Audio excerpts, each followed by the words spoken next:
This is Tim Bryce with my column entitled, Life is Unfair. I think we've all encountered our fair share of Murphy's Laws in our lifetimes. Such idiosyncrasies make life a bit perplexing and frustrating. It's what causes us to shake our heads in bewilderment, even though they are seemingly minor in annoyance. In my case, I wanted to print a report on my home computer printer. It's a good printer. At least I bought it believing it would serve all my needs. It is wireless and can be used to print on paper, use as a fax machine, and scan images. Usually, all I need is a single piece of paper printed with nothing more than text, no graphics. When I issue the command, the printer dutifully wakes up, pulls in a piece of paper for printing, then spends the next 10 minutes grinding away making sounds presumably to check the print cartridges, paper alignment, or whatever. At first I believed all was working well, but the grinding would unexpectedly stop and go. Just as I was ready to pull the plug in desperation, my report popped out. My printer continued to gurgle and make strange sounds for a few minutes afterwards until it suddenly shut itself off. I do not believe my printer is unique, as I have been able to replicate the experience on other printers, both at home and at the office. I guess printing simple text is too much for today's printer manufacturers. Our lives are full of such mysteries which cause us to shake our heads in disbelief. For example, opening the plastic bags in cereal boxes requires either Herculean strength or a hedge trimmer to cut the top open. No matter how you do it, the cereal usually ends up on the table, not in your bowl. There is perhaps nothing worse than to have to go to the bathroom and suddenly realize there is no toilet paper. I think Seinfeld did an episode on this. It's a mystery to me why people cannot replace such things, be it toilet paper, replacing a stick of butter, taking out the trash when it is full, or whatever. Maybe it's just me.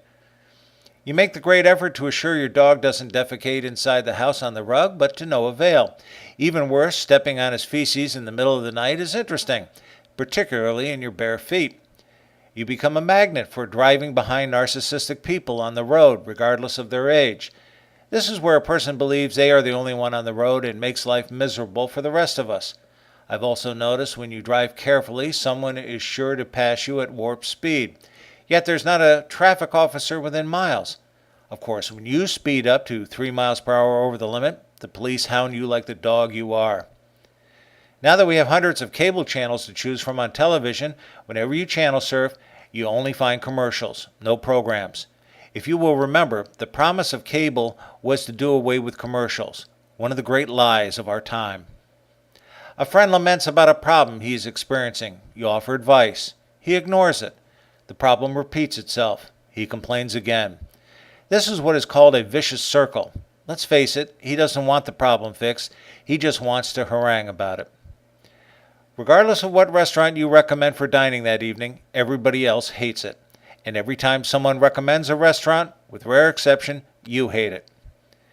Television remote control units seem to be living organisms and related to rabbits. They multiply. I started with 2 units, one for my cable box, another for my television set.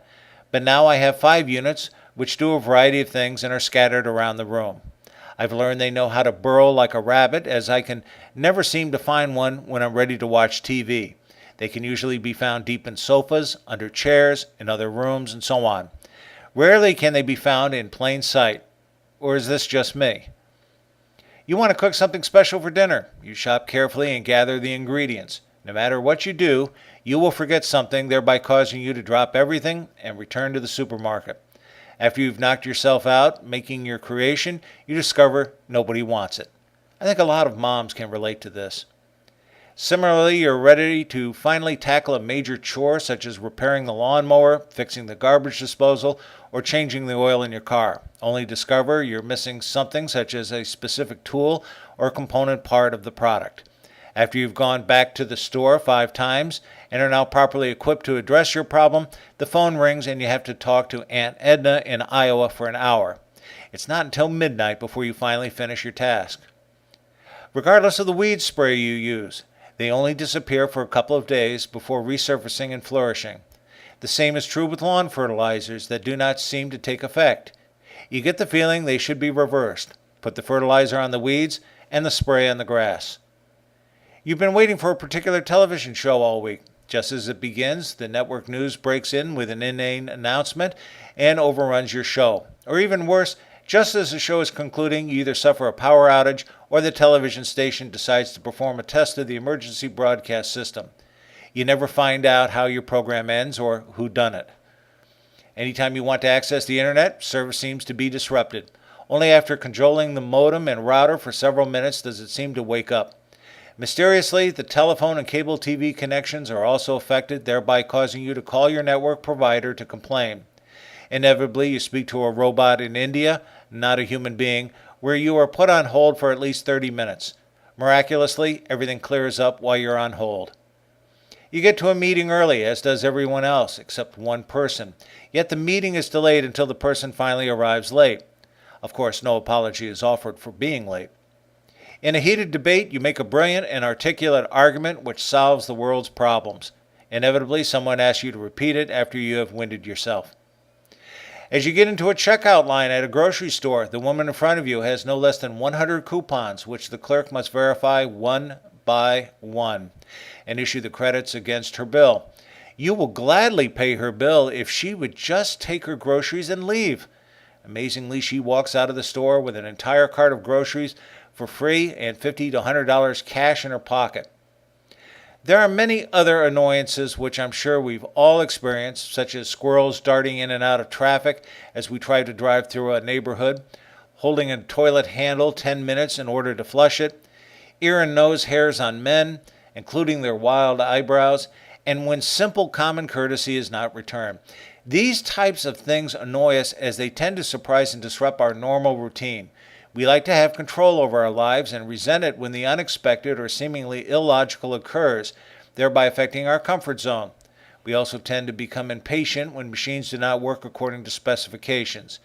You ask for something black and white and inevitably get some shade of gray instead. More than anything, though, we have trouble adjusting to situations we do not consider fair. Thereby we feel mistreated. No wonder we have a drug culture in this country to cope with all of our anxieties. Life would surely be easier if it was less complicated. People were sensitive to the world around them and practiced a little common courtesy. But who am I kidding? There's something about Murphy's Laws that just gets under our skin. As for me, it's computer printers. Friends, keep the faith. This is Tim Bryce in Palm Harbor, Florida. Follow me on the internet at timbryce.com.